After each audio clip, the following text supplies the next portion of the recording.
Hey guys, welcome back to another episode of SaaS District. Today we're going to talk about a specific topic that if you're looking to start your own SaaS company or launch your new startup, I'm going to walk you through step by step how to validate the idea before going out to market.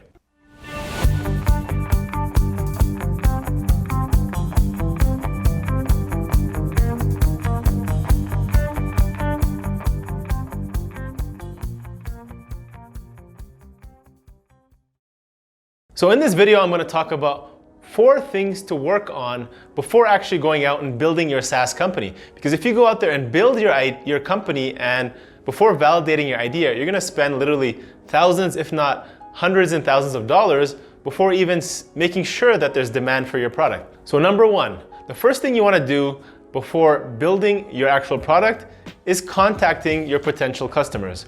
All right. So what you want to do is make a list of people who you think are going to be your ideal customer profile, which we call as the ICP. Who are the people who you think are going to actually pay for your product?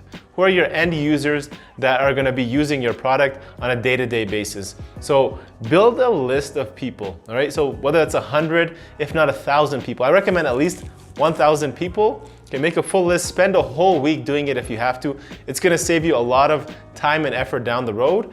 And reach out to these people. Okay, you want to get a big enough data set, enough feedback, so that before you go out and build it, you have people who are ready to possibly pay and buy your product. All right, so contact those potential customers, reach out to them, schedule a call, schedule a meeting, meet them in person, buy them coffee if you have to, or just message them on maybe social media and ask them if you can ask them a couple of questions. So once you make that list, the second thing you want to do is separate out the people who are really interested in buying, who have real buying intent versus just lukewarm interest, man. They're just, window shopping, trying to waste time or get information. Okay, when you're starting a company, when you're an entrepreneur just starting out, a lot of people you're gonna talk to, maybe your friends, maybe your family, they're gonna give you a lot of encouragement. They're gonna support your idea. They're gonna think your idea is great just because they want to encourage you and they want you to succeed.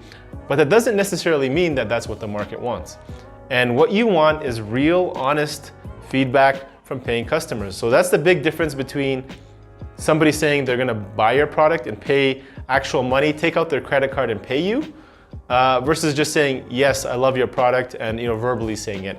And the way you separate that out, here's a question you can ask the potential person you're talking to. So after you ask them some questions, ask them about your idea, see if they're interested, and what are all the steps I can take that I have to take for you to become my customer and actually pay for me? Okay, so ask them that question.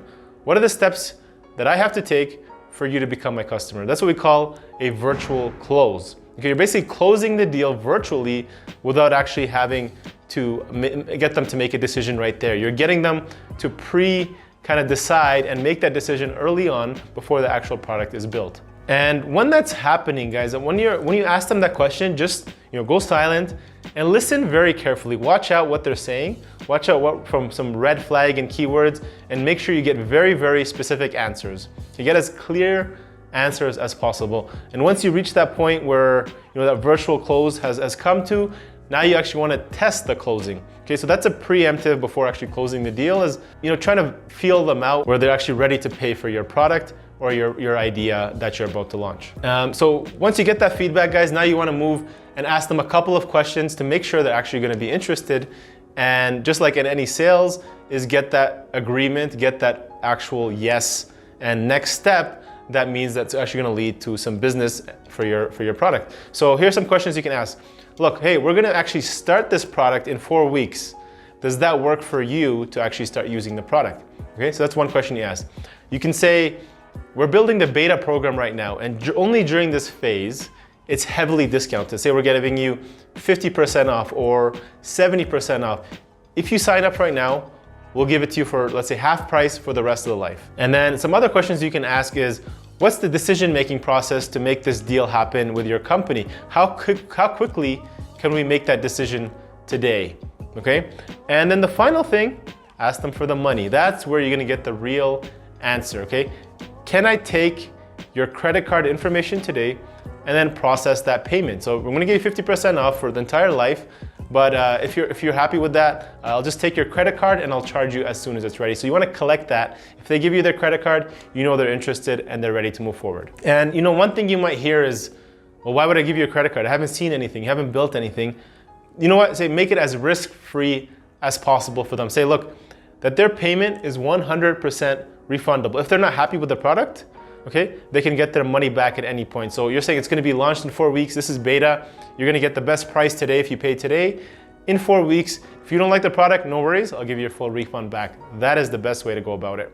Now, obviously not everybody's willing to give you the money, but at least you can get some of the people who say they want their product and the ones who are actually gonna pay you in advance in order to get that discount and maybe move up the timeline up a bit for them. So obviously not everybody's willing to give you the money up front, right? They're not gonna give you the money if they're not sure about the product. But at least you can get some feedback and some people from that group who are willing to give you money up front so you can have some cash to work with and build your product and go out and build there. Or you can actually move the timeline up front. So let's say, 4 weeks is what you tell them it's gonna be ready. You take that money, now it's gonna maybe by having more customers, you can now actually build it in 2 weeks. Okay, so that's something that helps you when you're negotiating with these customers up front. Number 3, the third thing you wanna do is analyze your competition. Who's already out there in this space and competing in your market? You wanna gain as clear of an understanding of who your competitors are, what's the product they're building, and what's gonna set your product idea apart from the other people out there. In the case where people say, oh, there's already too many competition in the place, or there's nobody out there, people think that their idea has to be unique and that there has to be no other competition out there. The truth is, if there isn't already, say 3 to 5 other competitors in the space, your idea is probably not ready to be out there in the market. Many people think that your idea has to be unique and different than everywhere what's out there, and that you shouldn't have competition. The truth is, having competition is a good thing.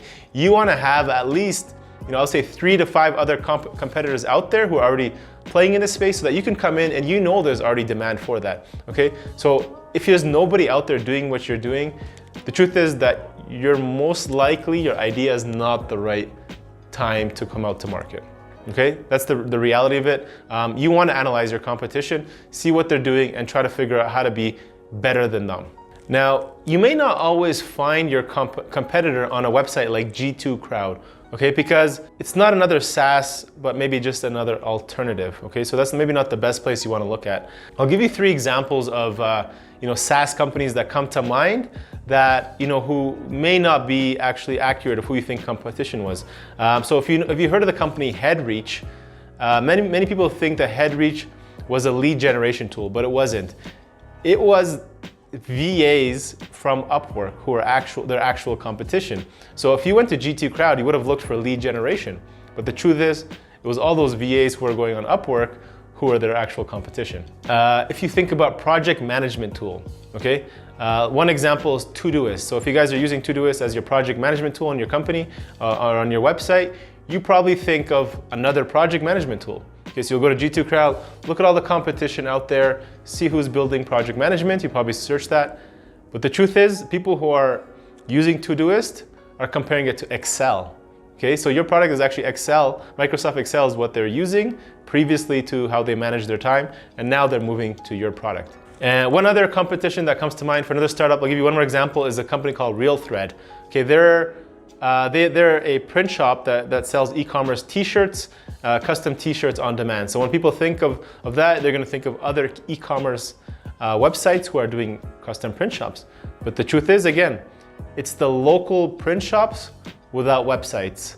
Okay, so those people are typically going into their local print shop, asking them to print something, whereas now they're giving them a solution online as a competition to make their lives easier. So when you're looking at your competition, look at the audience on their websites. Typically, they'll have a section on there, or a subsection with headlines, case studies, testimonials, and subpages, which really highlights who their customers are, who their target market audience is, and who their industries they're targeting. So one example, if you guys want to check out, is Groove. So that's a SaaS company, Groove HQ. They have a customers page. So you can see exactly who their customers are, and that'll give you an idea if that's the same market, if you're trying to target. And then finally, you want to go through your competition and see what are the features Okay, look at the features of what your competition is building, and then that'll help you kind of decide and see where you're gonna get some ideas on how to be different from your competitors and see where the gap is in the market, right? So by understanding, from speaking to your customers, looking at your competition, seeing what they offer, you might actually reveal a gap that all these people are missing, something that was so clear of what the people you spoke to have said and what they want. Okay, so you want to find that gap, and that's where you're going to find your true competitive advantage. All right, perfect. So you've spoken to your customers, you've asked them for payment, you've done a bit of research on your competition. Now it's time to do some work, which is building a landing page. Okay, so that's the final step in validating your idea. You've got all the research, you've got the data, you're ready to build your product. Don't go out there and build an entire infrastructure and hire a bunch of developers. Build a nice, simple, clean landing page that will highlight your MVP from all angles. Make sure you cover it really well. And what this landing page should tell you is the compelling story of what makes all these elements work together. So once you create the landing page, people think they have to tell the whole story, give them everything about you, about the story, about the product, all your pricing. The truth is, you don't want them calling you, emailing you, doing a bunch of things, because people get confused. Too many decisions, too many options, people do nothing. Okay, so make it clear that you only want one call to action. You want people to take one action on your website. Okay, so if you're pre-selling your product, maybe you just you create like a waiting list and you want to capture their emails. Okay, so make sure throughout it you have a clear sections that ask for people to enter the email. Okay, maybe it's just the pricing page and you get people to sign up and actually pay for it. Maybe it's getting them to download a guide or ebook to inform them about your product. And just make sure that the wording on the button is very clear and put it throughout the landing page, throughout it, to get basically people to commit. So essentially, with that call to action, you want people to either buy something right there, or you want to get their information. That's it. So you're gonna drive traffic to this page, get them to take an action. And don't say things like, welcome to this website. Be very clear on your clear value proposition. What makes you different? And remember, we talked about that gap. Talk all about that gap of what you're trying to solve in this market and how you're better than the competition. So that's it. Build a landing page, highlight the problem. What is the solution you're gonna solve for them? How you've built that gap for them, and what's the next steps? All right, get them to take action. So build that landing page, then you start driving traffic to that page. Once you start seeing that feedback, you start building the product on the back end, then you have a good SaaS product. So just to summarize everything I talked about, guys, number one, talk to your customers first. Don't build anything yet. See what they say, build that list, talk to as many people as possible, 1,000 if possible, get their feedback, get them to commit. If they're really interested, if your idea is good, you're gonna get a small section of people who are gonna put out their credit cards and pay you to build that product today, even with some discounts.